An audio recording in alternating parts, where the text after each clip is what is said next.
তাহলে আমরা দুনিয়া এবং আখিরাতে কামিয়াব হবে। নবীজির আদর্শ তো এমন আদর্শ ছিল, দুশ্মন নবীজির গলায় ছুরি ধারালো অস্ত্র ধরেছিল নবীজিকে একা পেয়ে, সুযোগ সন্ধান পেয়ে।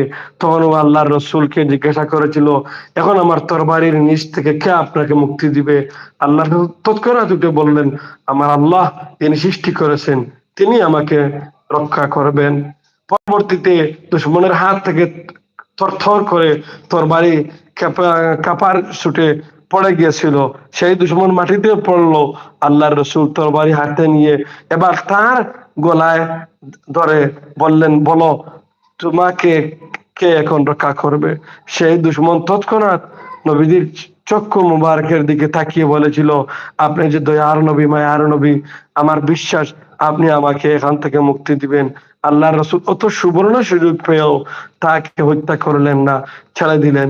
পরবর্তীতে সেই ব্যক্তিও মুসলমান হয়েছিলেন। এটা ছিল নবী।